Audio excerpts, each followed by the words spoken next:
Va ora in onda la rassegna stampa. Buongiorno Pier Vittorio, a te la linea.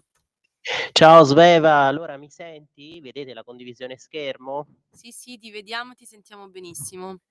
Grazie Sveva. E allora un grande buongiorno a te, all'Italia, un buongiorno appunto alle nostre ascoltatrici e ai nostri ascoltatori, lo ripetiamo sempre, voi che siete dei patrioti innamorati della libertà.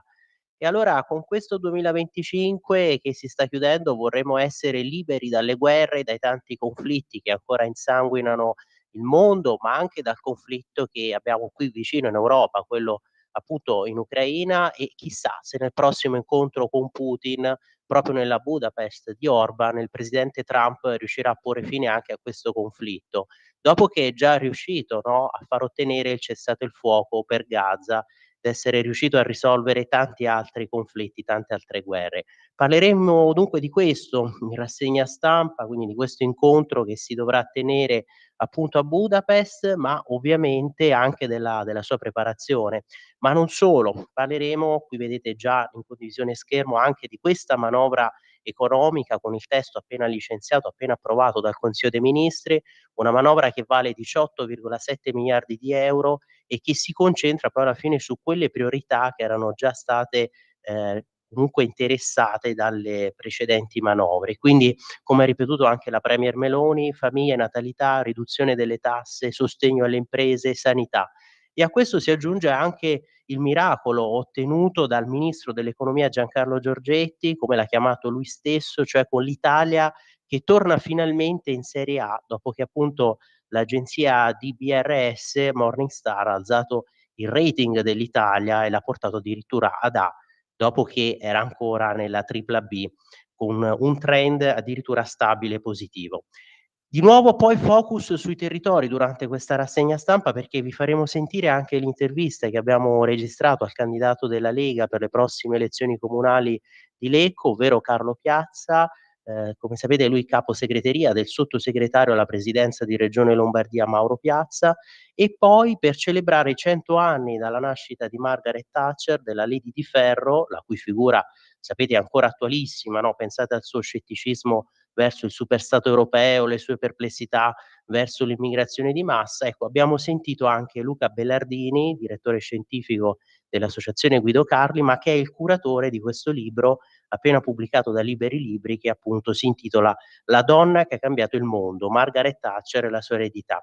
E abbiamo sentito per l'occasione anche il giornalista Giuseppe Brienza, come sapete spesso nostro ospite, che per Corazim.org ha proprio recensito questo testo.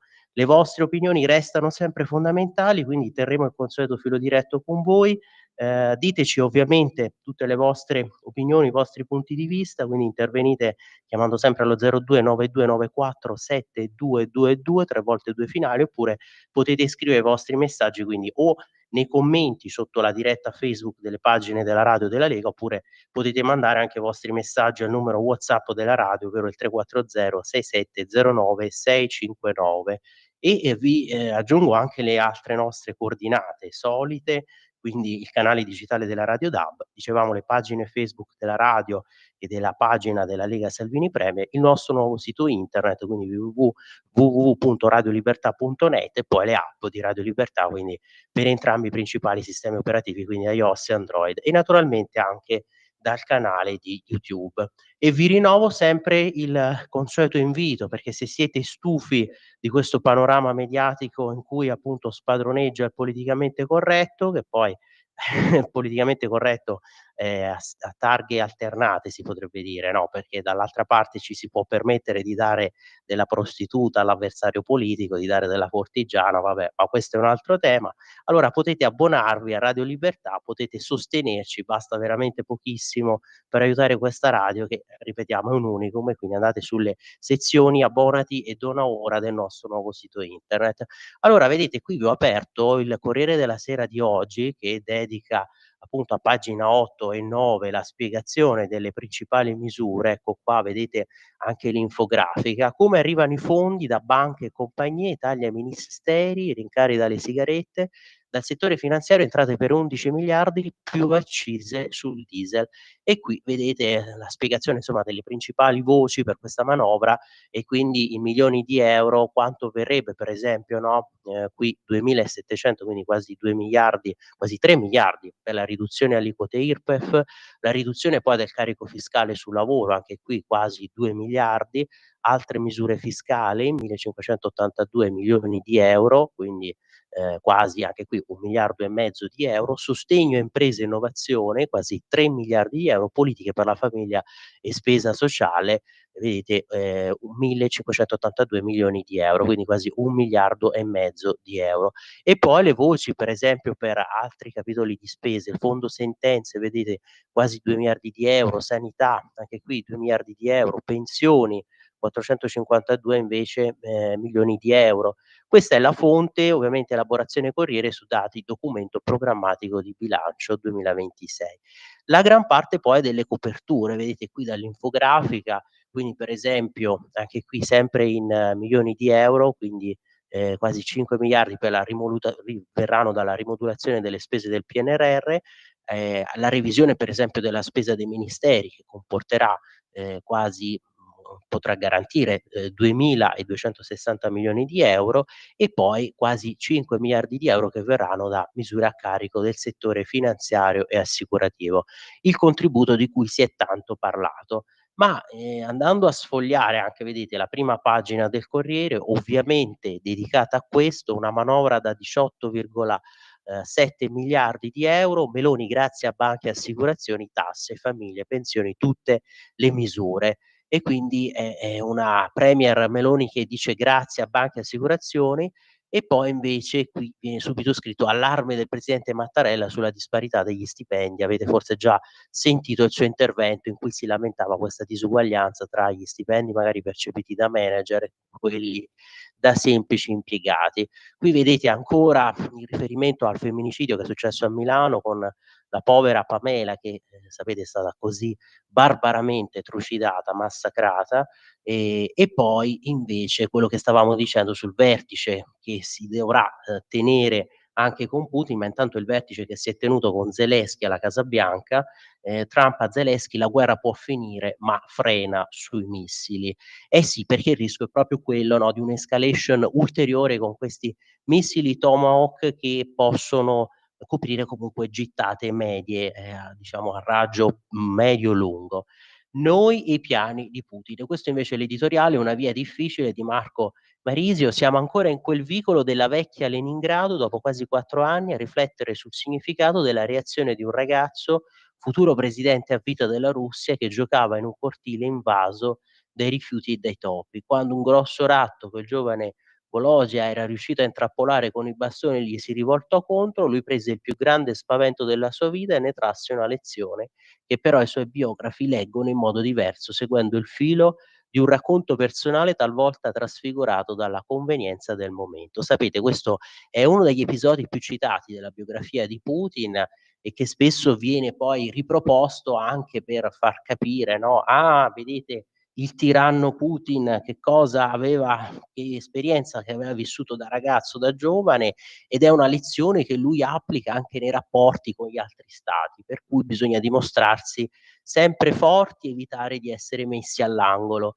in una situazione appunto da trappola. L'aneddoto sull'infanzia di Vladimir Putin ha una doppia valenza con opzioni di stringente attualità. Spesso viene raccontato come la genesi della sua inclinazione a colpire per primo, cogliendo di sorpresa gli avversari. Su questo aspetto caratteriale e strategico purtroppo non sussistono dubbi. Esatto, questo è classico episodio, no, che viene citato dalla sua biografia sempre per dimostrare e far capire che Putin sarebbe sempre quello pronto, no, a colpire per primo e che quindi avrebbe tratto questa esperienza di vita. Poi leggeremo anche altri editoriali e articoli che ci fanno vedere quanto poi alla fine di spese militari ha sostenuto l'America negli ultimi anni, anzi nell'ultimo decennio, e giustamente poi si fa presente l'America a fronte di tutte queste spese, di questi stanziamenti militari anche in Europa, è riuscita poi ad impedire che la Russia comunque, no, invadesse l'Ucraina e iniziasse questa guerra. No, sono valse a qualcosa tutte queste spese militari. Ecco perché anche la ragione del disimpegno americano è perché il presidente Trump spesso poi, se la prende invece contro gli alleati europei, li chiama anche scrocconi, no, secondo alcune ricostruzioni, proprio perché vorrebbe che ci fosse un maggiore coinvolgimento, una maggiore partecipazione nelle spese. E poi il caffè di oggi di Gramellini, "Lavorare come un greco", oggi vedete siamo partiti prima dal Corriere della Sera, lavorare come un greco proprio perché la, giornata lavorativa che è stata innalzata a 13 ore, per carità qui, si precisa facoltative e ben remunerate, ci mancherebbe, però intanto la nuova legge approvata dal Parlamento ellenico rompe un tabù e inverte una tendenza. Quando l'ho saputo, scrive qui Gramellini, quasi non ci volevo credere, ridurre il tempo dedicato al lavoro era stata una delle conquiste della modernità e procedeva da decenni in modo graduale, ma pensavo inesorabile. E poi, qui vedete, no, lui conclude scrivendo: "Un paio di generazioni sono cresciute sventolando l'utopia del lavorare meno, lavorare tutti, invece lo slogan del nuovo pragmatismo recita: lavorare meno, lavorare tanto". Da una parte un esercito di disoccupati e sottooccupati, dall'altra una minoranza che per conservare il proprio tenore di vita sarà costretta a faticare sempre di più. Ma siamo proprio sicuri sia questo il mondo che vogliamo? La domanda qui di Gramellini.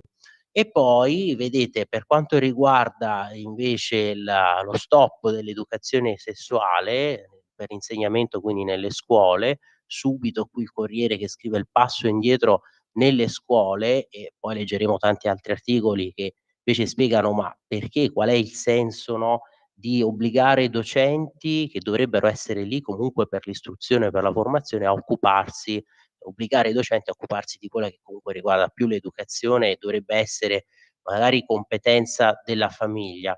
E poi l'attentato che sapete c'è stato contro Ranucci, con lo sdegno bipartisan, la solidarietà, comunque da tutte le parti politiche, ma nonostante questo la sinistra, avete sentito, non ha perso occasione poi per attaccare il centrodestra. Leggeremo altre reazioni, Gad Lerner che addirittura, no, aveva detto: "Ci sono classi, dirigenti eversive", cioè un attentato che sarebbe avvenuto sotto la regia di classi dirigenti eversive. Parole di fuoco, ma anche insomma commenti vergognosi perché, si è praticamente, con anche lo stesso Roberto Saviano, no, vedremo, si è voluto quasi dare la colpa, a qualcuno, no, nel centrodestra, trovare mandanti morali e non solo dall'altra parte politica. Una bomba che appunto fa esplodere l'auto del conduttore TV e mia figlia poteva morire. Una bomba che distrugge a Pomezia le auto di Sigfrido Ranucci, il giornalista di Report.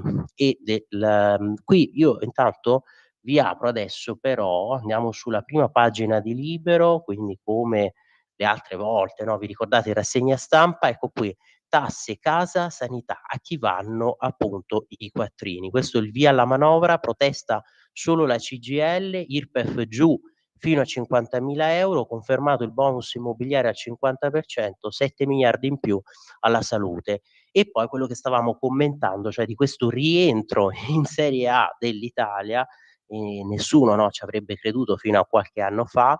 Vediamo invece gli altri paesi che stanno affogando in una serie di guai, pensate alla stessa Francia con un rating sempre più ribassato, le difficoltà nella formazione di un nuovo governo, Macron sempre più in affanno, di BRS che alza il rating del nostro paese. Qui vedete anche gli articoli invece su quello che stavamo leggendo prima, la bomba contro Ranucci e la sinistra riesce a incolpare il governo, auto distrutte, l'editoriale di Mario Secchi su questa nuova Europa, la Francia che sta naufragando, invece l'Italia che è in Serie A.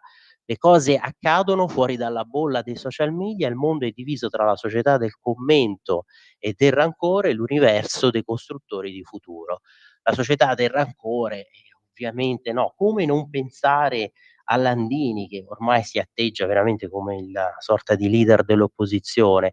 Faccio una breve passeggiata nella realtà. Ieri il Consiglio dei Ministri ha approvato la legge di bilancio da 18,7 miliardi di euro che mette più quattrini in tasca agli italiani e sempre ieri l'agenzia DBRS Morningstar ha alzato il rating dell'Italia. Vedete qui andiamo un attimo a pagina 3, così finiamo di vedere questa parte con voi. Eccoci qua. Vedete, mentre Parigi sta naufragando, l'Italia che torna In Serie A i dati economici che migliorano grazie alle scelte di Palazzo Chigi, senza fuga in avanti. Oggi il nostro paese è il punto di riferimento in Europa. Questo appunto per l'editoriale di Mario Secchi, quindi abbiamo una A davanti, un trend stabile, e nel commentare la decisione ha sottolineato, l'agenzia, no, di rating di BPRS, che il governo Meloni si sta dimostrando stabile e credibile. Da lunedì a venerdì il Tesoro collocherà anche una nuova emissione di BTP Valore, titoli di Stato per i piccoli risparmiatori con un rendimento più elevato rispetto a quello ordinario. La rotta è tracciata nel documento programmatico di bilancio presentato in Consiglio dei Ministri il 14 ottobre scorso e offre un quadro con gli indicatori di finanza pubblica ancora in miglioramento rispetto al 2024 e l'Italia in uscita dalla procedura europea di deficit eccessivo. Insomma, in soli 10 mesi il mondo è cambiato, qui si avvia alla conclusione Mario Secchi, e come ha ricordato Giorgia Meloni nel suo intervento all'ONU, la guerra in Ucraina ha prodotto effetti permanenti nell'assetto internazionale, che è sempre l'articolo di Cass su Foreign Affairs ad inquadrare nella fine delle illusioni. Quindi quello che stavamo anticipando prima, no, cioè più di 40 basi militari statunitensi e circa 80.000 soldati americani in Europa non sono serviti a dissuadere la Russia dall'invasione della Georgia nel 2008, poi la Crimea nel 2014 e infine il resto dell'Ucraina nel 2022. L'unico effetto percepibile di questi massicci dispiegamenti è stato quello di scoraggiare gli alleati europei di Washington dall'investimento nella propria difesa. Eh sì, quello che appunto stavamo dicendo, con tutte queste spese da parte americana, poi gli europei si sono sentiti quasi sollevati, no, dall'obbligo di contribuire alla fine anche alla propria difesa. Questa storia è finita nel pieno di una rivoluzione dell'ordine internazionale, con l'Europa che aspetta Godot. La sinistra italiana è riuscita a stare dalla parte sbagliata della storia. Mancato l'appuntamento con il piano di pace di Trump e Netanyahu per Gaza, ieri sul dossier che per noi è vitale, cioè quello dell'Ucraina, spiazzata ancora una volta dall'iniziativa della Casa Bianca, è andata a rimorchio dell'élite brussellese che invoca l'arresto di Putin nel prossimo vertice tra Stati Uniti e Russia a Budapest. Insomma, le politiche di bilancio e la politica estera non sono scisse, sono facce della stessa medaglia. Qui conclude Secchi: i risultati per l'Italia sono tangibili, un credito da spendere nel finale della legislatura. Sempre ieri il Fondo Monetario Internazionale ha dato un giudizio eccezionale sui nostri conti e Alfred Kammer, direttore del Dipartimento Europeo del Fondo Monetario Internazionale, ha ricordato la sovraperformance notevole dell'Italia sul deficit lo scorso anno e ha annunciato che secondo i dati anche quest'anno sarà migliore delle attese, e tutto ciò è fantastico. Quindi dalla realtà è tutto. Studio a voi la linea, continuate a raccontare un altro mondo nei talk show. E nei talk show abbiamo visto che insomma questa sinistra che secondo Secchi ha mancato l'appuntamento con la storia, no, l'abbiamo vista che quasi tifava contro il piano di pace di Trump per il Medio Oriente, per Gaza, perché sembrava quasi che poi avrebbero perso lavoro, no, i tanti teatranti della flottiglia. Poi vedremo un articolo della Verità che svela che lì a bordo praticamente forse c'era solo l'essenziale di viveri per loro che stavano partecipando a questa bella gita, no, in barca, e una sinistra che quindi ha fatto quasi il tifo contro quel piano di pace, perché si è sentita alla fine scavalcata, ha subito quello che è una sorta di scacco matto, ed è adesso una sinistra che quasi vorrebbe sabotare anche questo piano di pace. Perché? Perché Putin è cattivo, Putin va arrestato, e quindi anche questi ulteriori sforzi di pace, siccome poi vengono dal presidente Trump, no, ulteriormente devono essere affossati. E per fortuna che sono sempre i democratici, no, quelli buoni, bravi, quelli che sono i veri pacifisti, quelli che ottengono anche il premio Nobel per la pace, così sulla carta, sulla fiducia, e ogni riferimento è casuale. Pensate appunto a quello che era successo con Obama. Qui un'altra infografica, questa di Libero a pagina 2, sempre sulla manovra, vedete anche qui come viene ricostruita, anche qui con un grafico a torta per le coperture, 4,3 miliardi di euro le misure a carico del settore finanziario e assicurativo per le coperture, tra cui appunto quei contributi, e come dicevamo, no, come si arriva poi a coprire tutte queste altre spese con la rimodulazione delle spese del PNRR. Poi ovviamente l'altra voce delle entrate, però una cospicua voce che vedete 2,3 miliardi viene dalla revisione spesa ministeri.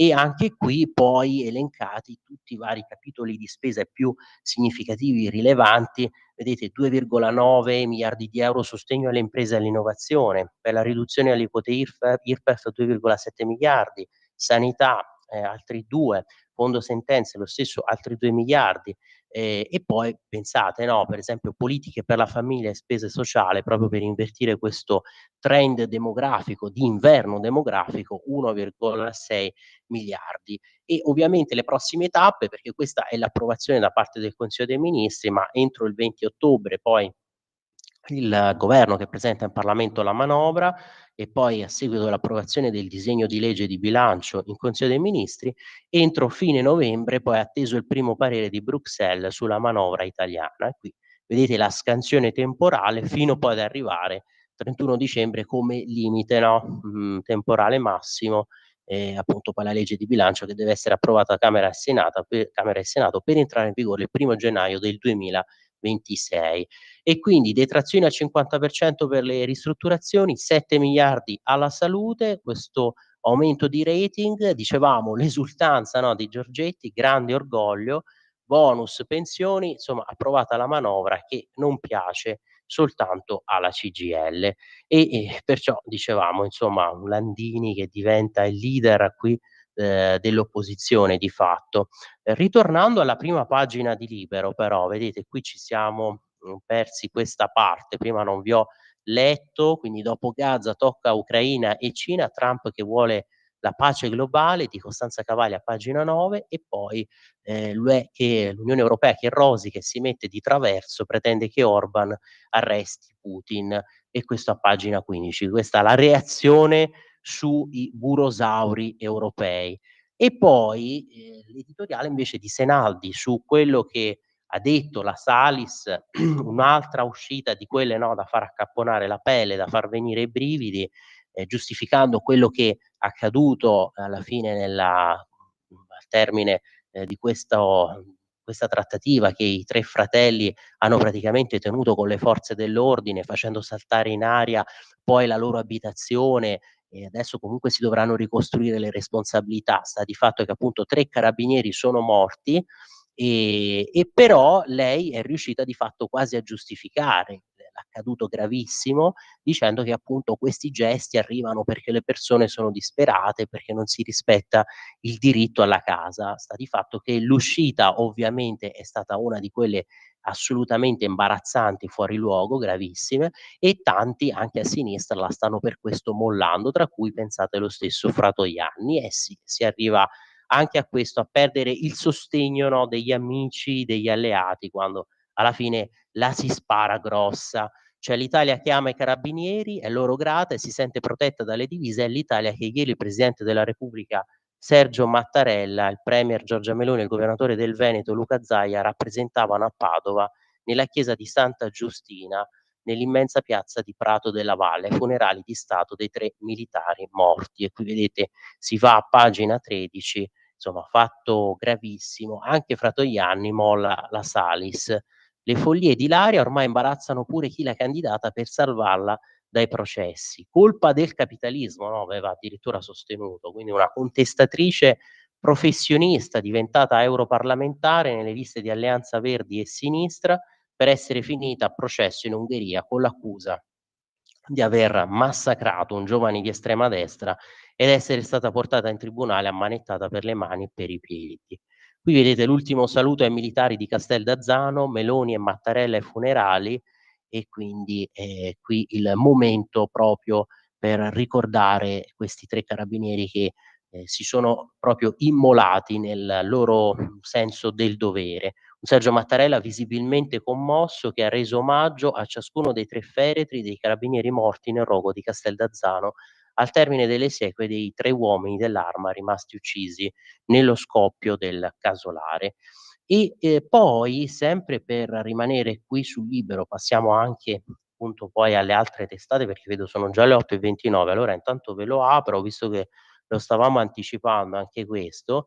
L'opposizione dà la colpa a Giorgia, il governo è il mandante morale. Questo per l'attentato a casa di Ranucci, vedete qui siamo a pagina 5 di Libero, la bomba che poteva uccidere e qui le altre uscite, le altre sparate, per esempio di Gad Lerner. L'Italia delle bombe che si manifesta vigliaccamente sotto la regia di classi dirigenti sovversive.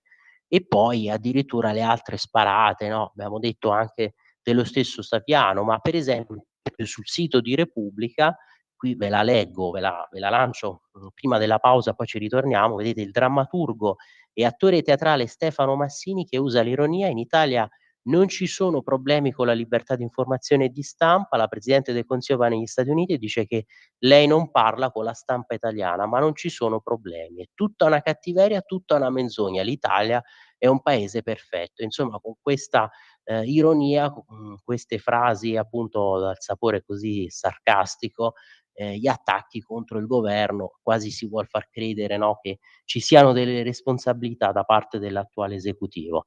Ma allora 8:31, Sveva, se sei d'accordo, piccola pausa e ci ritroviamo fra pochissimo per continuare la nostra rassegna stampa. In quanti ti promettono trasparenza, ma alla fine ti ritrovi sempre con la bocca chiusa e non puoi dire quello che pensi? Radio Libertà non ha filtri né censure. Ascolta la gente e parla come la gente. Radio Libertà. Veniamo da una lunga storia e andiamo incontro al futuro con spirito libero per ascoltare tutti e per dare voce a tutti. Di nuovo a te la linea per Vittorio. Grazie Sveva. Allora eravamo qui a pagina 5 a commentare poi a commentare queste dichiarazioni, queste esternazioni da parte di alcuni esponenti comunque dell'area di sinistra, no, a commento di questo attentato a casa di Ranucci. Addirittura poi vedete qui il Movimento 5 Stelle che chiede di cambiare i palinsesti TV oppure quelli della Rai oppure via il CDA. L'attentato a Sigfrido Ranucci che riapre lo scontro sia sull'operatività della commissione parlamentare di vigilanza, sia sullo stesso consiglio di amministrazione della RAI. In entrambi i casi ad azionare la leva della polemica è il Movimento 5 Stelle, quel Movimento 5 Stelle che continuiamo a vedere tutte le ultime elezioni regionali di fatto sta sparendo, sta evaporando. Poi come al solito, no, si attacca solo la Lega perché la Lega, come poi ha scritto in quel post, no, Borghi Aquilini, è il vero partito antisistema, ma qualcuno per esempio potrebbe prendersi anche la briga di confrontare i dati del Movimento 5 Stelle del 2018, del 2020, vedere adesso come è ridotto, come sta di fatto evaporando in tutte le varie tornate elettorali. L'antefatto è noto, la vigilanza è bloccata da mesi per il mancato accordo sui nuovi vertici della RAI tra maggioranza, i cui componenti in commissione fanno mancare il numero legale e per l'opposizione, questo mancato accordo tra maggioranza e opposizione, ieri il capogruppo grillino ha chiesto di accogliere Ranucci in vigilanza. Ci auguriamo con tutto il cuore che il centrodestra non si opponga a questa richiesta. Sarebbe gravissimo. Chiediamo ufficialmente a Fratelli d'Italia, a Forza Italia, di mettere da parte i giochini di palazzo e l'ostruzionismo che stanno attuando in vigilanza e di unirsi alla nostra richiesta. Ma allora noi andiamo avanti, io faccio vedere adesso, qui anche gli altri articoli, intanto ecco qui siamo ritornati anche a pagina 3, prima vi stavo leggendo dall'editoriale di Secchi e anche la spiegazione della manovra, ma l'abbiamo accennato prima, quello del collocamento di questi titoli del BTP Valore. Pensate come sono costruiti, anche questi sicuramente poi andranno a ruba, sicuramente sono strumenti concepiti, no, per le famiglie, piccoli investitori, 3 anni al 2,6%, 2 al 3,1% e infine altri 2 al 4%. Sono questi i numeri chiave scritti nelle pagine del calendario del nuovo BTP Valore, il titolo di Stato per famiglie e piccoli investitori che sarà in offerta da lunedì 20 fino a venerdì 24 ottobre. Un'altra cifra che completa l'almanacco è lo 0,8% del premio fedeltà finale riservato a chi acquisterà il BTP nella settimana del collocamento e lo terrà sul proprio conto titoli fino alla scadenza dell'ottobre 2032. Il taglio minimo è di 1.000 € e come per gli altri buoni del tesoro è prevista la consueta tassazione agevolata al 12,5% su cedole e premio finale extra. L'esclusione dal calcolo ISEE fino a 50.000 € investiti in titoli di Stato, nonché l'esenzione dalle imposte di successione. non sarà applicato alcun tetto massimo, assicurando quindi la completa soddisfazione degli ordini, ma il MEF potrà chiudere in anticipo l'emissione. Quella che parte lunedì è la sesta edizione del BTP Valore e rientra tra le obbligazioni pensate per il mercato retail come il BTP Italia o il BTP+, che insieme hanno raccolto, pensate che cifra, quasi 24 miliardi di euro nel solo 2025. Quante volte, no, che avevamo commentato queste emissioni, avevamo detto che appunto più che un indebitamento verso grandi fondi stranieri e comunque altri, fondi che non sono italiani, quanto invece è prioritario che poi a tenere in mano il debito nostro, comunque dello Stato, siano gli stessi italiani, siano le stesse famiglie di italiani che così possono avere un loro margine, ma, lo stesso Stato si indebita comunque con i suoi cittadini e quindi è un circuito, no, positivo, virtuoso. E poi Libero di oggi vedete che prosegue invece con il commento delle parole a difesa di Landini per quel suo Cortigiana, perché poi è intervenuta la stessa Accademia della Crusca, vedremo, cioè il termine così al femminile significa appunto meretrice, prostituta. Apriti cielo se fosse stato utilizzato da un esponente del centrodestra, no, nei confronti magari appunto di una donna del centrosinistra, di un'esponente politica donna del centrosinistra. Quindi si è sbagliato Landini, al massimo doveva dire che è nella corte o comunque che è allineata a Trump, all'inquilino della Casa Bianca. Invece utilizzando proprio quel termine cortigiana, ovviamente poi a sinistra pensate la stessa Boldrini che è la maestrina del politicamente corretto, che è intervenuta, è scesa in campo per difendere Landini, lei che ci aveva abituato a queste forme di controllo della lingua, e però allora o si è sbagliato gravemente nell'utilizzo della lingua italiana, oppure voleva dire proprio quello, cioè voleva dare, non lo so, della meretrice, della ruffianona. L'assalto verbale al premier, Schlein e Boldrini che sono in difesa dell'insulto di Landini, ma la parola cortigiana che divide le donne del PD. La segretaria Dem Maurizio non intendeva dare della prostituta alla premier, Giorgia la smetta di fare la vittima ai governi, questa poi è la classica accusa, no, che si rivolge sempre alla Meloni da parte della sinistra, cioè la si accusa sostanzialmente di vittimismo, però nel partito entrante da Picerno a Gualmini considerano quella frase inaccettabile. E qui vedete, scusatemi, da sinistra Laura Boldrini e Pina Picerno, del Partito Democratico, una foto grande appunto il segretario della CGIL Mauro Landini. Tutta una serie insomma delle varie posizioni, prima, dicevamo quella della Boldrini che ha cercato di minimizzare il fronte femminista, però alla fine si è diviso perché dopo che in tanti le avevano chiesto di intervenire, ieri Elly Schlein a Sky TG24 ha affrontato il tema così. Mi pare che già ieri Landini avesse chiarito che non intendeva dare della prostituta alla Meloni. La premier ha proseguito: smetta appunto di fare ogni giorno la vittima, provi a governare e si concentri sulle vittime vere.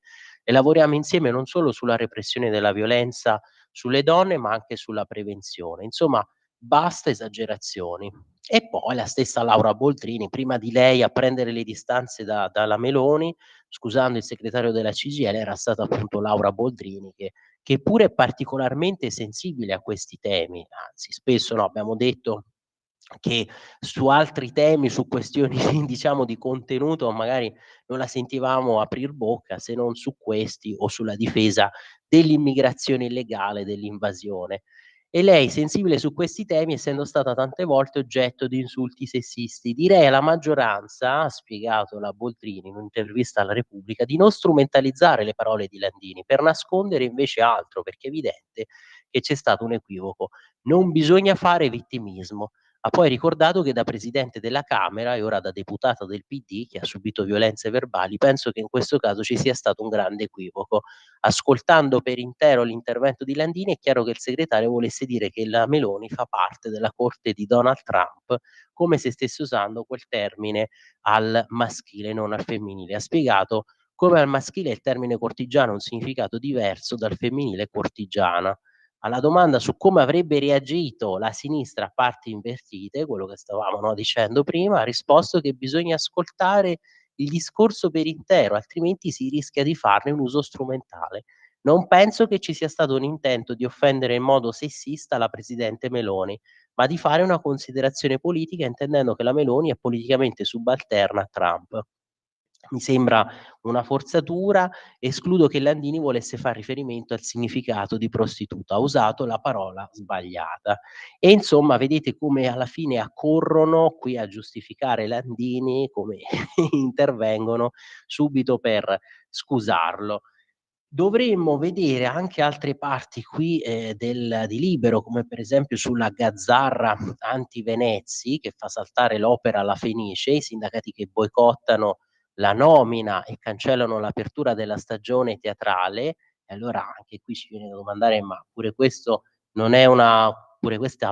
protesta qui non è una forma comunque di sessismo, visto che si sta così accanendo, no, contro la Venezzi. Sciopero degli orchestrali e flash mob in piazza, il sottosegretario Mazzi, reazione sproporzionata e pericolosa, qui se ne occupa Francesco Storace, l'orchestra che fa gazzarra era un genere finora mai esplorato, ci sono riusciti quelli della Fenice scesi in piazza contro Beatrice Venezzi, come se fossero le primarie del PD, vogliono decidere loro chi comanda al teatro in Laguna. Eh sì, perché la grande colpa è quella di essere di destra e questo è anche un po' l'editoriale di Capezzone, ve lo suggerisco, vedete, se sei di destra per i compagni sei meno donna. Qui lui all'inizio dell'editoriale la sua riflessione cita la morra cinese perché dice: "Ve la ricordate la morra cinese?" Certo che sì. Carta batte sasso, sasso batte forbice, forbice batte carta. Ecco, nella morra, quella declinata woke della sinistra, l'essere di destra, stigma negativo, incancellabile, prevale come maledizione sulla benedizione dell'esser donna e quindi così è anche nel caso della Venezzi. Qui segue a pagina 7, però appunto, questo si può applicare anche alla Meloni, ma alla stessa Venezzi e qui, spiega Capezzone, quindi la battaglia delle parole, la sinistra vuole vincere sempre, per i progressisti essere di destra prevale come maledizione sull'esser donna, ecco perché il leader CGIL va difeso, è il classico doppio standard applicabile a ogni discorso pubblico. E qui verrebbe da dire che come al solito poi le regole, anche in questo caso, le regole grammaticali, le regole poi del politicamente corretto, anche del lessicalmente corretto, per gli avversari si applicano in maniera severissima e inflessibile, per invece i propri alleati e amici sodali si interpretano nella maniera poi più benevola. La superiorità dei compagni. L'ultimo saggio poi di Carofiglio lascia intendere che la destra tende a vincere perché manipola il discorso pubblico e distorce la comunicazione onesta. Sentite, non perché prevalga il buon senso o perché le persone aprano gli occhi, si rendano conto poi della realtà.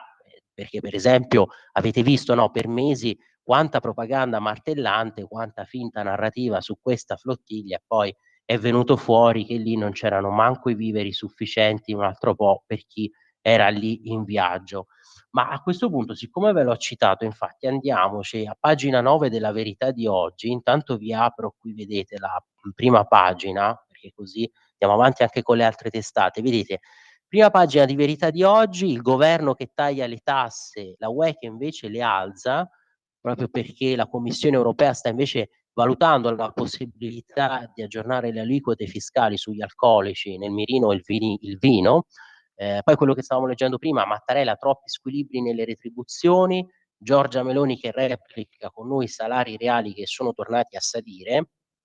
Infatti poi alla fine con tutte queste misure come il taglio dell'IRPEF per il ceto medio, la detassazione praticamente dei premi di produttività, eccetera, la Meloni ha spiegato: "Guardate che contiamo con tutto questo poi di far non solo riaumentare nominalmente i salari, ma di riuscire con questo poi a vincere, a battere la stessa inflazione che sta erodendo appunto i salari reali".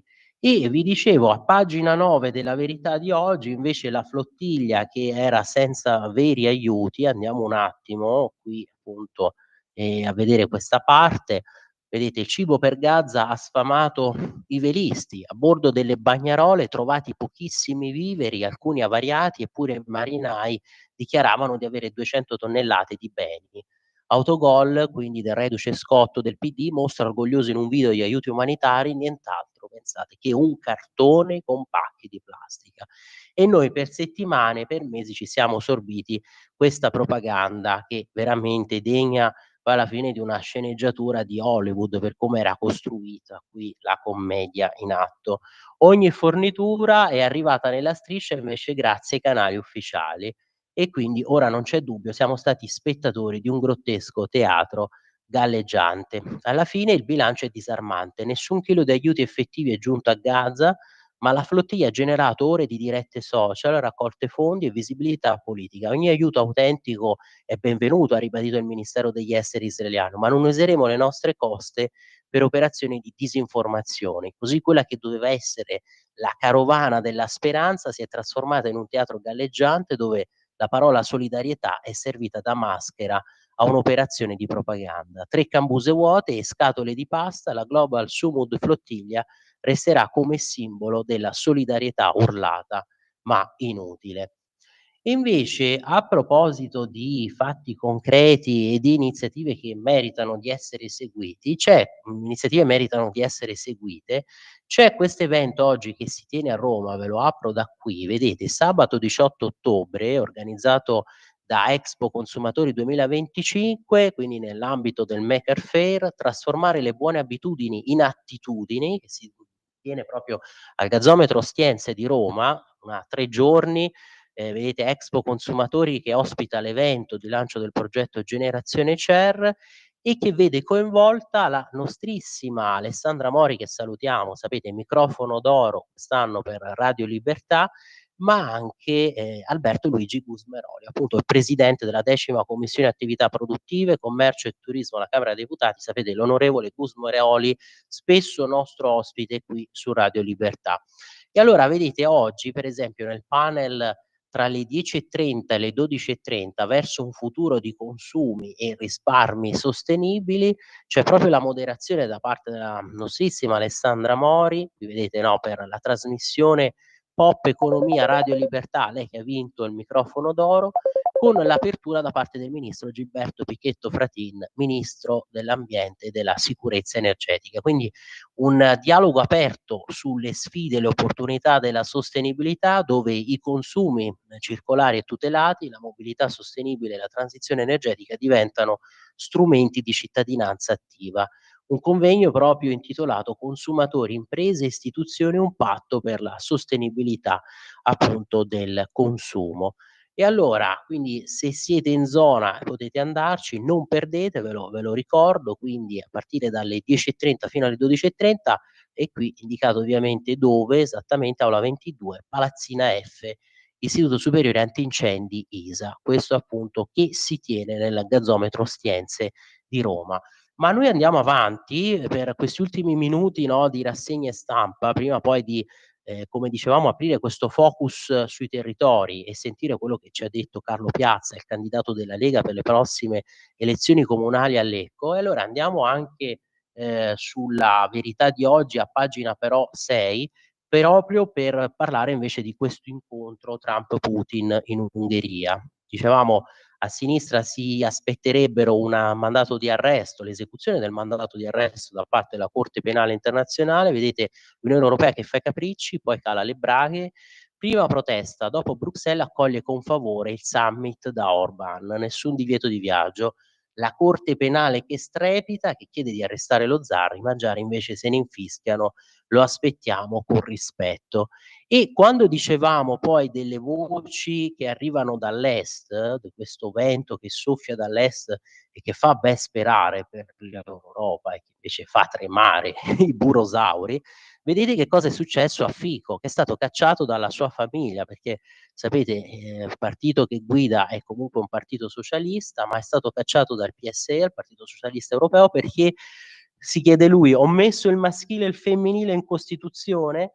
Sapete, no, che un po' la sua vicenda può essere letta quasi in maniera speculare a quella che avevamo visto poi negli ultimi anni, per Orban, cioè che si trovava nella famiglia del Partito Popolare Europeo e tutti dicevano: "Ma cosa ci rimane a fare lì dentro con quei moderati che alla fine hanno tradito i principi, diciamo, alla fine di base del popolarismo europeo". Smer, gruppo politico di Robert Fico, è stato espulso ieri dal PSE in occasione del congresso del partito che si è aperto ad Amsterdam. Il premier slovacco, già sospeso dal PSE nel 2023 per aver formato una coalizione di governo ostile alla causa ucraina ed euroscettica, ha reagito irridendo gli ex alleati. Se i motivi dell'espulsione, ha scritto sui social, sono la mia partecipazione alla parata per la celebrazione della vittoria sul fascismo e la consacrazione nella nostra Costituzione dei generi maschile e femminile, allora sono orgoglioso di questa esclusione. E chissà come verrebbe letta, no, questa anche frase, questa polemica sulla partecipazione alla parata per la celebrazione della vittoria sul fascismo. Lo diciamo perché abbiamo visto poi in Ucraina che insomma purtroppo pur di fermare i russi, quanti no, sono stati arruolati di questi neonazisti ucraini, di questi nazionalisti che ancora rimpiangono Bandera e i criminali di guerra che appunto durante la seconda guerra mondiale si erano alleati con i tedeschi, erano stati collaborazionisti dei nazisti. Qui invece, a proposito poi dell'incontro che si potrà tenere tra Trump e Putin, quindi Budapest è fuori dalla Corte Penale Internazionale solo nel 2026, ma per Netanyahu l'aveva ignorato.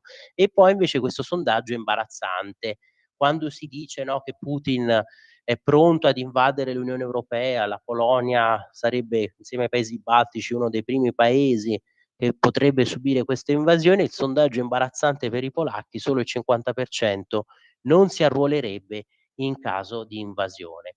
Ma allora sono le 8:51, io direi di sentire a questo punto quello che ci ha detto il candidato della Lega per le prossime elezioni amministrative comunali a Lecco, Carlo Piazza, non solo temi dei territori, ma anche una proposta politica che secondo noi potrebbe valere poi anche in generale, no, per la scelta di quelli che devono essere i candidati della Lega in queste elezioni amministrative, cioè una sorta di modello di laboratorio che può essere poi replicato e utilizzato, quindi con l'ascolto dal basso dei militanti, dei cittadini, con anche poi alla fine, come dire, il sigillo che viene da personalità, da esponenti di rilievo del partito, del movimento e anche un po' una riflessione su quello che serve, perché sì, va bene l'unità del centrodestra, ma è sempre poi alla fine la Lega quella che mostra spiccata sensibilità verso i temi del territorio.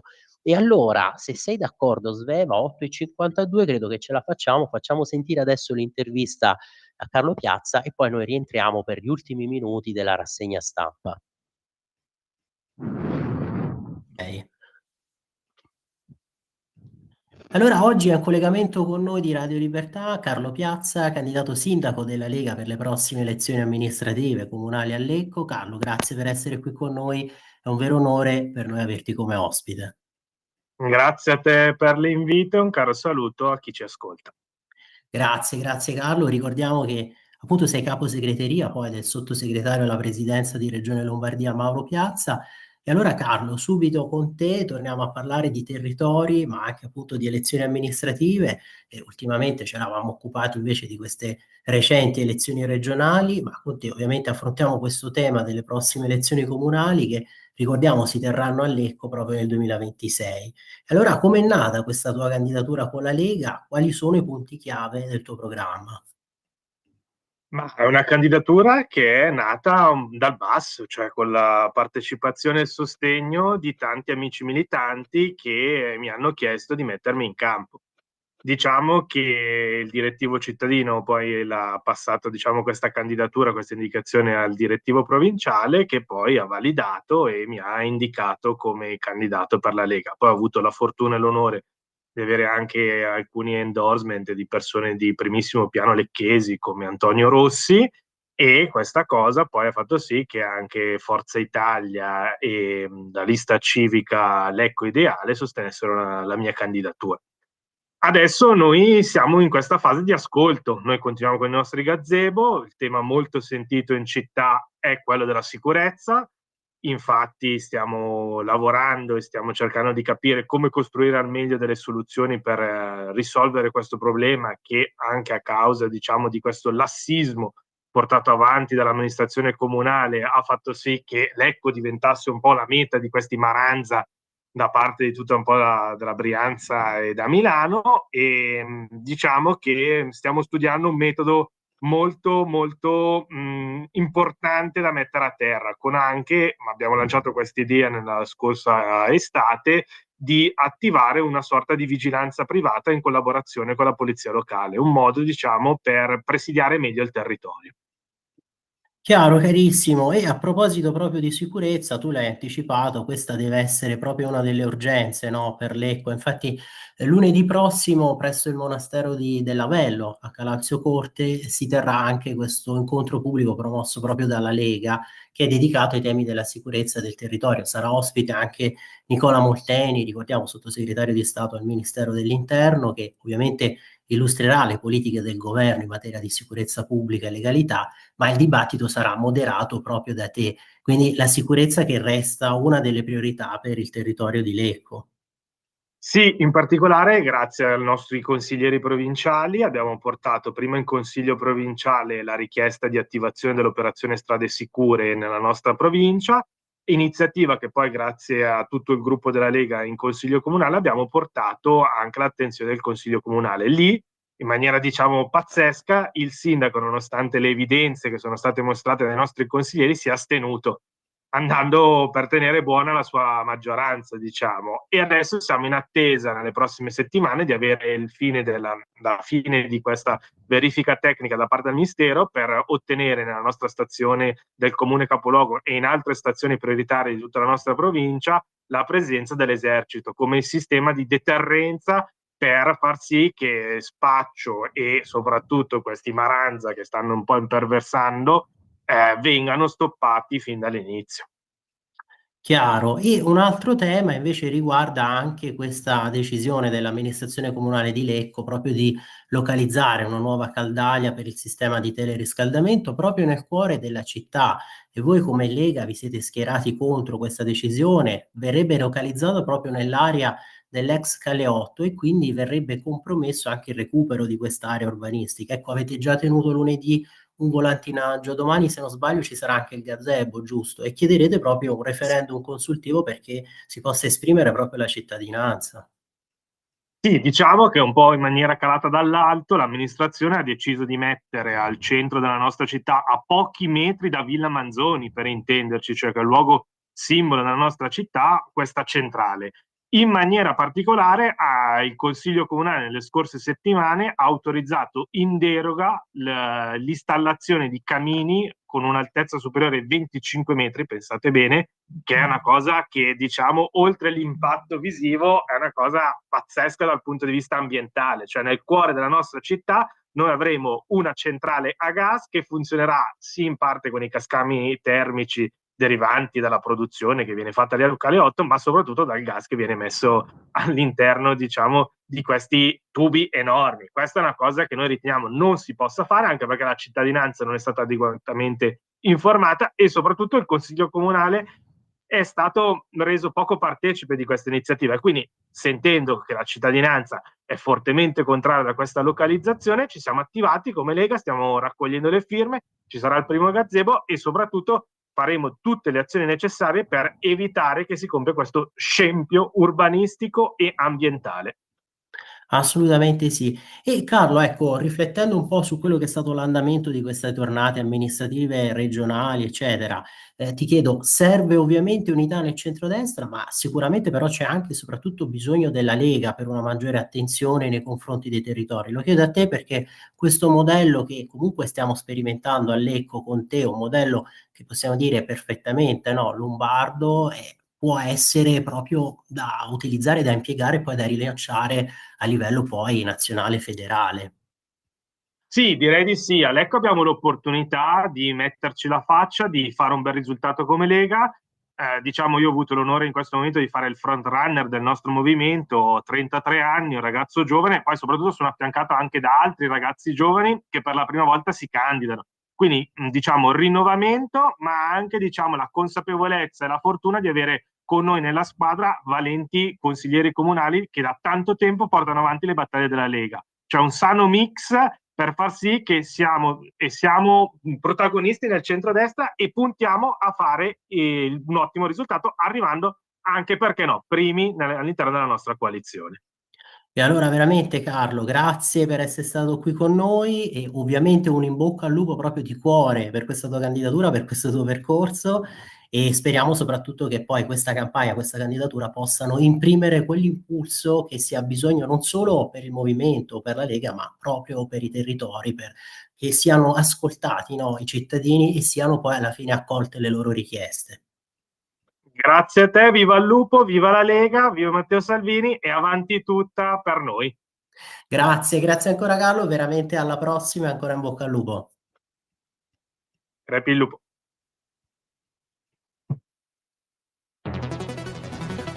Giorno migliaia di notizie ci raccontano i fatti che accadono in Italia e ogni giorno c'è una voce fuori dal coro. Quotidiano di Sicilia, il quotidiano d'Italia, l'informazione che ribalta i luoghi comuni, una vera visione dei fatti, l'Italia vista da sud. Ogni siciliano che vive in Italia e nel mondo è una risorsa, è protagonista della crescita della nostra nazione. Dai forza alla crescita della nostra isola, abbonandoti al QDS digitale più archivio a soli 99 euro anno. Quotidiano di Sicilia, il quotidiano d'Italia, una scelta di valore.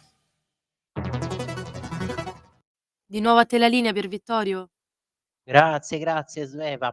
E allora in questi ultimi minuti di rassegna stampa, perché poi abbiamo detto, no, vogliamo ricordare Margaret Thatcher, la Lady di Ferro, visto questo centenario, no, dalla sua nascita e visto comunque la sua attualità, perché abbiamo detto anche prima, per quello che comunque pensava sul super stato europeo, sulla integrazione europea, per quello che era il suo scetticismo, no, nei confronti di questa deriva, ma anche il suo scetticismo, le sue perplessità verso l'immigrazione di massa. Però prima appunto di sentire questa intervista, per esempio alcuni di voi ci hanno segnalato: "Perché per Vittorio non leggi anche la lettera che è stata mandata da uno dei carabinieri, dei militari, all'indirizzo proprio della Salis?" E oggi per esempio lo pubblica, questo testo di questa missiva anche lo stesso giornale. Allora ecco, in questi ultimi minuti con voi volevo andare qui a pagina 7 del giornale di oggi, vedete, poi facciamo anche, altri riferimenti. Però intanto vedete qui, siamo appunto a pagina 7, un militare a Ilaria Salis, la dignità che non si compra. Cara Ilaria Salis, ad appena 17 anni e 2 mesi, quindi 76, ero già in Sardegna arruolato. Ho dedicato la mia gioventù, ho perso ferie, nottate, matrimoni di amici, funerali, domeniche, ferragosti, ho perso colleghi, rischiato tutto per 4 soldi di uno stipendio che mai bastava. Ho fatto carte che neanche il migliore avvocato, avendo io solo la quinta elementare. Ho rischiato la vita molte volte, neanche i miei familiari lo sanno e non lo sapranno mai. Ecco, pensate, no, ogni volta, ogni mattina un carabiniere che esce da casa, che va al lavoro, che saluta i propri cari e probabilmente quando saluta sa che probabilmente quel saluto può essere l'ultimo e non lo dice perché appunto impegnato in situazioni così estreme di emergenza per cui tutto può succedere, no. Ho gioito insieme ai miei fratelli, sì, quelli che indossano la divisa, mentre quelli come lei, signora Salis, col pugno chiuso a sinistra e il portafoglio invece a destra, gli scioperi mi tiravate pietre, mi insultavate, mi minacciavate di morte. Signora Salis, sa quante volte io ho messo a rischio la mia vita per salvare quella di uno sconosciuto? Ho portato conforto a persone bisognose, mentre il mio cuore e la mia anima dentro piangevano. Sarei voluto scappare per evitare di soffrire il dolore di un altro. Signora Salis, molte volte, mentre tutti scappavano spaventati, col cuore in gola, io invece correvo nella direzione opposta. Ho sempre perdonato chi sbagliava nei miei confronti. Mi sono preso sulle spalle responsabilità troppo grandi che non mi spettavano. Ho pensato che era giusto così, solo per aiutare un altro mettendomi nei suoi panni. Ho passato notti insonni, giorni lontani dai miei affetti, senza fiatare, senza lamentarmi, solo per salvaguardare la sicurezza altrui. Cara signora Salis, un minimo di rispetto verso i colleghi morti e per i fratelli feriti nell'esplosione. Signora Salis, le ricordo un vecchio detto che dice: sul cadavere dei leoni festeggiano i cani, ma i leoni restano leoni, i cani restano cani. Signora Salis, tutti i suoi quattrini non potranno mai comprare un centesimo della nostra dignità. Il tempo sarà galantuomo. Gregorio Cortese. Ecco appunto la bella risposta alle provocazioni della Salis che ha parlato di disperazione, ha voluto quasi giustificare, no, il gesto dei 3 fratelli che hanno fatto saltare in aria il casolare, causando la morte di questi 3 carabinieri, ma abbiamo visto lei stessa, la Salis, quasi sconfessata dai suoi alleati, perché quando insomma è troppo, quando si esagera, quando si perde proprio il senso della misura, della dignità, vedete, abbandonata dai suoi stessi alleati. E per il giornale di oggi, prima di farvi sentire, ecco, quest'ultima intervista, io poi vi segnalo anche a pagina 3, a proposito delle pensioni minime, eccolo qua, vedete, pensioni minime 270 € in più, e per le cartelle rottamazione 5, previsto quindi l'incremento di 260 € per l'accesso agli assegni sociali. E poi quello per cui si è tanto battuta la Lega, vedete, la pace fiscale in 9 anni con rate bimestrali di uguale importo, esclusi i furbetti, la flat tax per i peperoni su a 300.000 €, soccorso alpino ai negligenti sarà addebitato il costo. Giustamente anche questo l'avevamo detto in altre occasioni, no, chi si espone così al pericolo, che magari si muove imprudentemente in montagna e poi magari si perde, ha bisogno di soccorsi, ecco, perché non fa pagare a queste persone i costi poi delle missioni di salvataggio, delle operazioni di salvataggio? E vi lascio segnalandovi, ecco, poi per quanto riguarda invece Repubblica di oggi, a pagina 3 proprio l'intervista allo stesso Ranucci dopo quello che è successo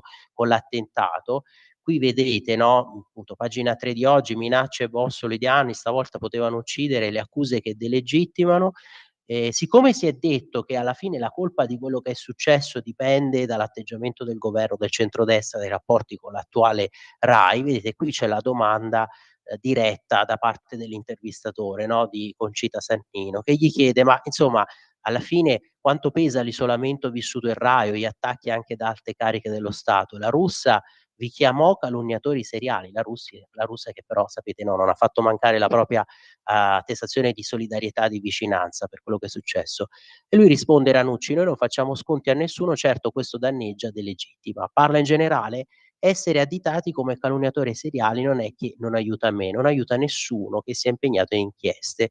E poi lui dice, Ranucci: "Ho apprezzato la solidarietà del CDA e di Rossi, l'addino della Rai, avevo denunciato che mai nella storia di Report c'erano stati tagli di questa natura", ma è lui stesso che aggiunge: "Ho la sensazione che tutto questo, l'attentato, possa aprire un dialogo all'interno della Rai, a vantaggio di una trasmissione storica e della qualità del servizio pubblico". E vi lascio poi segnalandovi, sempre per Repubblica di oggi, a pagina 12, sulla strategia di The Donald, perché quello che dicevamo, no, del bastone e della carota, che probabilmente già solo l'ipotesi ventilata di utilizzare i missili Tomahawk abbia fatto convincere poi Putin a partecipare a questi negoziati. Vedete qui l'analisi condotta poi con l'intervista di Rosalba Castelletti per lo storico russo-britannico Sergej Radchenko, e cioè Radchenko che spiega: i missili erano l'esca per Mosca e c'è spazio per trattare. Quindi tramite questa esca, di fatto, la minaccia di utilizzare i Tomahawk, Putin potrebbe aver abboccato, no, all'amo della trattativa per la pace. Il tycoon Trump ha colto i segni di stanchezza dello zar e vuole esplorarli, ma il dialogo va unito alla pressione Bruxelles fuori appunto dai negoziati. Insomma, un'Europa che, anche come alla fine era andata per Gaza, si ritrova tagliata da questi tavoli che contano delle trattative. Ma allora Sveva, chiedo a te, è vero, sono le 9:08, facciamo sentire questa intervista, noi magari ritorniamo al termine, se c'è tempo, magari non so, possiamo anche tagliare gli ultimi minuti, ehm, e rimanere, ecco, con voi, rientrare con voi poi alle 9:25, 9:28 per i saluti finali. Intanto sì, facciamolo a sentire. Vi ricordo appunto l'intervista che abbiamo tenuto a Luca Bellardini, il direttore scientifico Associazione Guido Carli, e poi a Giuseppe Brienza, proprio per il ricordo di Margaret Thatcher, della Lady di Ferro, per questo centenario della sua nascita.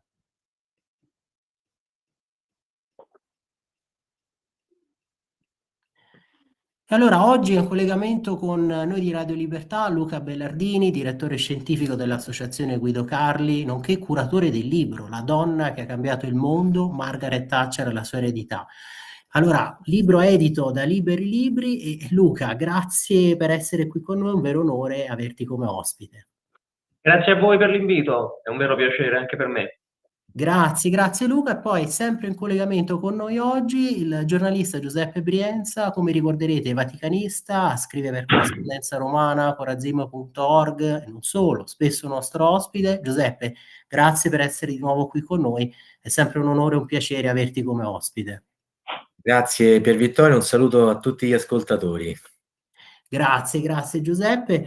E allora Luca, vengo da te perché come sappiamo lo scorso 13 ottobre abbiamo celebrato questi 100 anni, no, della nascita della Lady di Ferro, e in questo libro che tu hai curato si ripercorrono un po' le tappe fondamentali sia del suo pensiero ma anche della sua azione politica. Ecco, ma quali sono state le politiche economiche più significative, più incisive, quelle che hanno insomma definito la sua visione di Stato? Ricordiamoci, peraltro, l'hai ricordato te stesso, insomma, che per Margaret Thatcher l'economia è soltanto il mezzo, ma l'obiettivo in realtà è cambiare la mente e l'anima.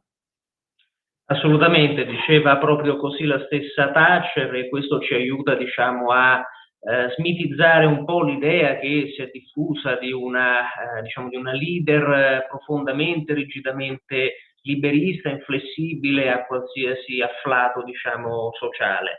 Questo non è stato così, appunto, ci sono stati vari esempi di situazioni in cui la stessa Lady di Ferro fu aperta, diciamo, a soluzioni diverse dall'ortodossia liberista o monetarista per quanto attiene appunto alla politica monetaria, e diciamo tra i principali capisaldi della sua azione possiamo ricordare l'idea di spostare la tassazione dalle imposte dirette sul reddito a quelle indirette sui consumi, quindi con un aumento dell'IVA che fosse propedeutico alla riduzione appunto delle imposte marginali, delle aliquote marginali sul reddito. Ovviamente ci fu un'attenzione particolare, questo è innegabile, per i redditi medio-alti, ma dobbiamo sempre ricordare le condizioni di partenza del sistema tributario britannico dell'epoca. Si partiva da un'aliquota marginale massima dell'83%, su redditi che oggi al tasso diciamo, di rivalutazione attuale della sterlina non raggiungono le 100.000 sterline. Quindi insomma una situazione segnata da uno statalismo molto marcato, da un atteggiamento diciamo anche punitivo verso la generazione, la produzione di ricchezza.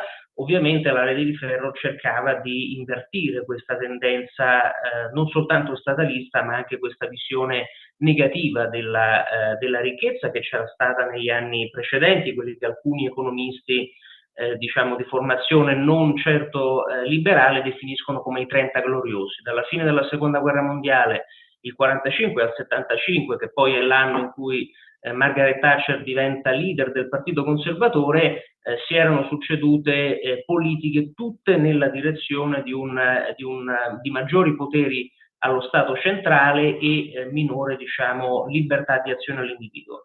Margaret Thatcher cerca di invertire questa tendenza, lo fa anche con privatizzazioni, è diciamo una cosa piuttosto risaputa, ma privatizzazioni da cui effettivamente si poté poi ottenere vantaggi insomma concreti per i piccoli azionisti, per chi comprò le quote delle società che diventarono quotate e prima erano appunto nelle mani dello Stato. Dal semplice tornare indietro rispetto alle nazionalizzazioni laburiste, piano piano nel corso degli anni, negli 11 anni e mezzo di governo, si passò a una virata più decisa nella direzione di spazi maggiori per l'iniziativa privata. E poi ci sono tanti altri interventi, da quelli per la liberalizzazione degli scambi nella City di Londra, che l'hanno resa la piazza finanziaria di prim'ordine che è a tutt'oggi, fino a politiche anche espansive per il credito, ma furono anni in cui il cosiddetto retail banking e anche il credito al consumo ebbero uno sviluppo naturale che prescinde anche dalle politiche pubbliche. E poi infine ci sono gli aspetti monetari su cui anche qui dobbiamo ben distinguere il pensiero, se vogliamo, originale, autentico della signora Thatcher da quello che poi fu quanto messo in pratica, perché per esempio più volte nella sua autobiografia Margaret Thatcher ricorda di essere favorevole a tassi tendenzialmente bassi, tassi di interesse bassi per stimolare ovviamente gli investimenti. Quello che poi dovette mettere in pratica fu invece, in un contesto in cui la Bank of England non aveva indipendenza, non era indipendente dal tesoro, fu appunto una politica di tassi relativamente elevati per contrastare l'inflazione, che trovò al termine del cosiddetto inverno dello scontento, quando salì al potere nella primavera del 79. Ecco, quindi c'è una differenza notevole tra quello che idealmente la signora Thatcher avrebbe voluto fare, tra il suo idealismo conservatore, liberale, ancorato anche all'etica vittoriana, quindi favorevole al risparmio, contrario all'indebitamento per lo Stato e ovviamente a una spesa pubblica incontrollata, è quello che poi effettivamente successe. Bisogna dire che rispetto ad altre esperienze liberiste, se vogliamo definirle così, coeve, come per esempio negli Stati Uniti, nell'Inghilterra di Margaret Thatcher effettivamente il debito pubblico rispetto al PIL calò, il deficit si mantenne in una direzione assolutamente positiva, quindi limitata rispetto sempre al PIL e in generale ovviamente l'inflazione dai tassi particolarmente elevati che erano tali anche in Italia, insomma ci eravamo abituati a tassi del genere negli anni 70 e 80, quando Margaret Thatcher lasciò il potere arrivarono invece a tassi assolutamente più, a livelli assolutamente più accettabili per la crescita economica. E appunto la crescita stessa dall'1,5 del decennio precedente ebbe una media del 2% negli anni in cui fu al potere. Quindi nonostante la necessità poi alla fine di scendere a compromessi, questo a sua volta nonostante i proclami sull'importanza di essere, diciamo, fedeli a se stessi, alla propria ortodossia, però al di là di tutto i risultati dopo 11 anni e mezzo di governo sono abbastanza chiari e, devo dire, promuovono il governo della rete di ferro. Certo, certo, soprattutto poi a maggior ragione nel confronto con quello che invece provò ad attuare in quegli anni Reagan, ecco. Assolutamente. E invece Giuseppe, vengo da te, grazie ancora Luca, vengo da te Giuseppe perché ti chiedo perché invece è ancora così attuale questa figura della Lady di Ferro, cos'è che rende la sua eredità ancora così viva, ma anche così molto discussa, analizzata? Ma innanzitutto permettimi di fare una piccola aggiunta alla prima risposta di Luca Bellardini, che è curatore di questo libro a più penne, diciamo, no? Che si intitola La donna che ha cambiato il mondo, Margaret Thatcher e la sua eredità.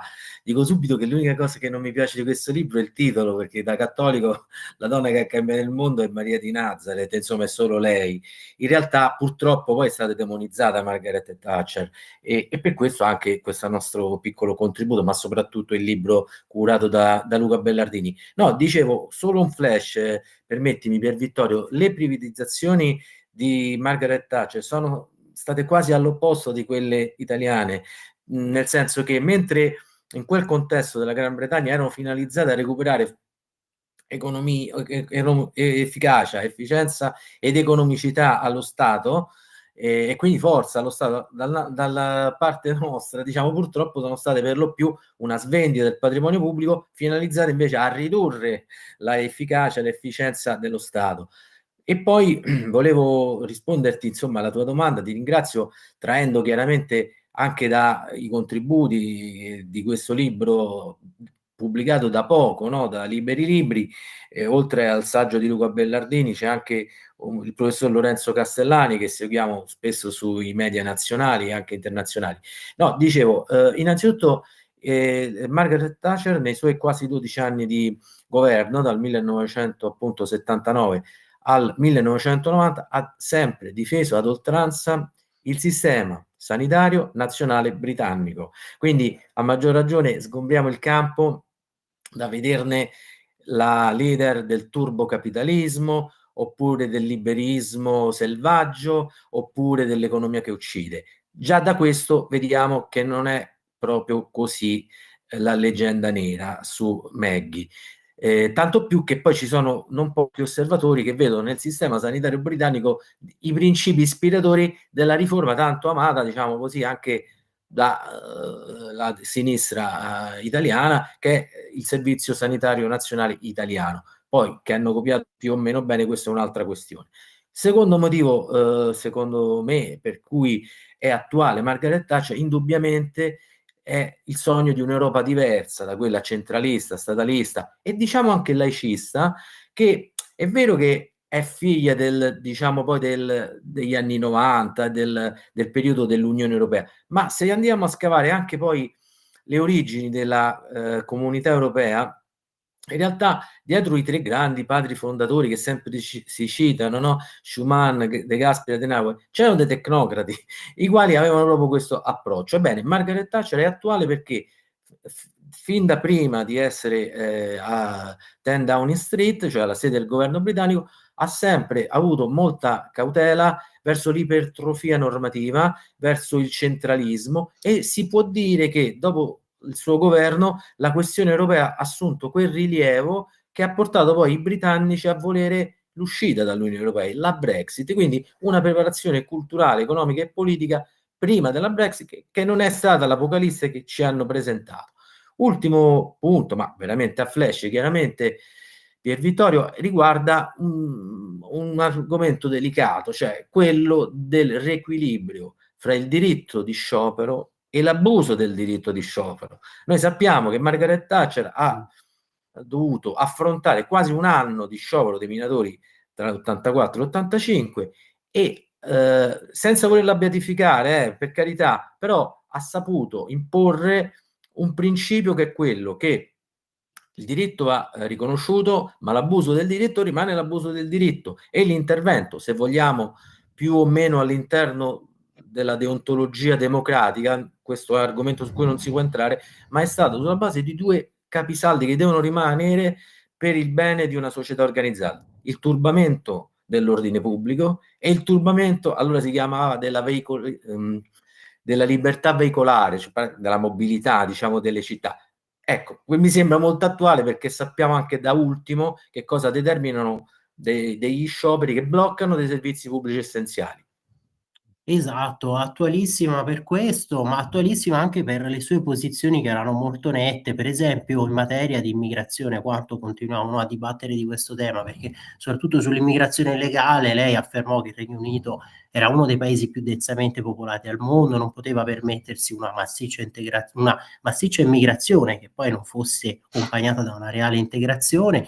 E vengo da te, Luca, perché poi una delle posizioni più note sue, questo è stato ricordato poco fa anche da Giuseppe, era questo suo scetticismo anche verso comunque l'integrazione europea. Ma come si articolava questo suo pensiero su questi temi? Tutti ricordiamo il suo I want money back, no? Quanto è stato profetico rispetto poi a tutte le crisi che sono accadute, rispetto, come ha anche anticipato Giuseppe, alla stessa Brexit. Assolutamente, lo ricordava molto bene Giuseppe poco fa. In effetti una delle conquiste politiche del thatcherismo successivo all'esperienza di governo di Margaret Thatcher è proprio la Brexit, e in questo senso devo dire che il parallelo fra l'attualità e gli anni, diciamo, 80, in cui governò la Lady di Ferro, è calzante, o meglio la fase finale, soprattutto quella successiva all'atto unico europeo dell'85-86 fino appunto alla uscita da Downing Street, quindi al novembre del 90, fu caratterizzata da una opposizione a quello che nel discorso di Bruegel, il suo intervento più celebre sul tema, veniva definito superstato europeo. Lei disse anzi a Bruegel, al College of Europe: non abbiamo fatto recedere le frontiere dello Stato nel Regno Unito per vederle riavanzare da parte di un superstato da Bruxelles, che esercita il suo dominio da Bruxelles.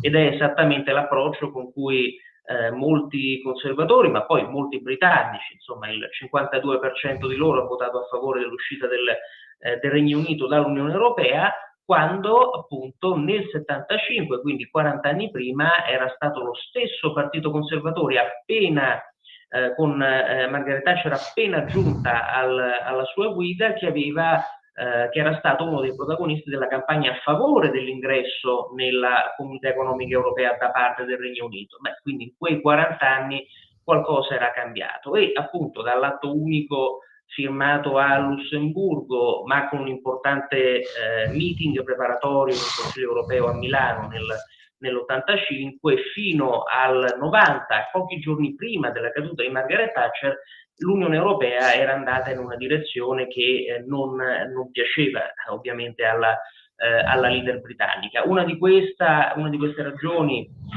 fu appunto monetaria, quindi l'ingresso forzato a inizio ottobre del 90 nel sistema monetario europeo da parte della sterlina, che vide una contrapposizione abbastanza forte tra Margaret Thatcher da una parte, la Bank of England dall'altra, perché la Banca Centrale Britannica era sostanzialmente favorevole a istituzionalizzare quella che era una politica molto diffusa, cioè quella di seguire pedissequamente la politica monetaria della Bundesbank sul marco tedesco.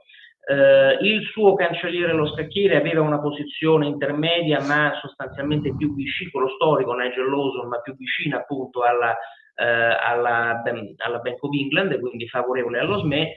Quando Margaret Thatcher fu indebolita anche internamente dal Partito Conservatore, nell'ottobre del 90 si realizzò questo ingresso che aveva tanto osteggiato, e pochi giorni dopo ci fu sostanzialmente neanche un mese dopo il famoso dibattito in cui ella disse no, no, no all'Europa federale, al federalismo europeo che era rappresentato dal piano Delors, secondo cui le istituzioni europee sarebbero dovute migrare dalla loro funzione naturale e originaria a una nuova funzione istituzionale che nelle intenzioni di Monsieur Delors avrebbe costituito la base appunto di un nuovo Stato o degli Stati Uniti d'Europa, insomma di una costruzione che andasse molto oltre lo schema confederale intergovernativo che era in voga fino a quel tempo. Ecco, in quegli anni, nei 25 anni successivi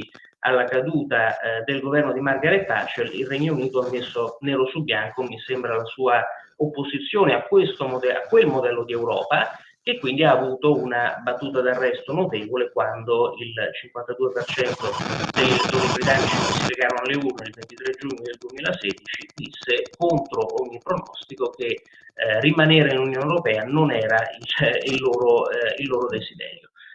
In questi 10 anni, 9 anni o poco più che sono seguiti dal referendum sulla Brexit, effettivamente anche le istituzioni europee sembrano aver compreso che, per quanto sia la decisione in sé di uscire dall'Unione Europea sia criticabile anche per lo stesso Regno Unito, e sicuramente lo è per l'Italia, che ha molte ragioni per restare nell'Unione Europea e appunto è uno dei paesi orgogliosamente fondatori, ma quell'approccio che la Lady di Ferro aveva fatto suo ed espresso in più di un'occasione durante gli anni al governo è qualcosa da cui ripartire per costruire appunto un'Europa delle nazioni che non sia burocratica, che lasci spazio agli Stati membri, che ovviamente promuova la crescita anziché iperregolamentare, come troppo spesso ancora oggi ci troviamo a lamentare.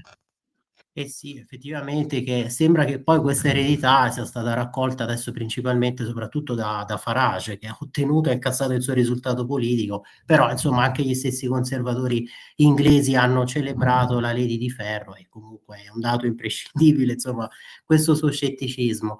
Ma allora grazie. Rinnovate la linea Pier Vittorio.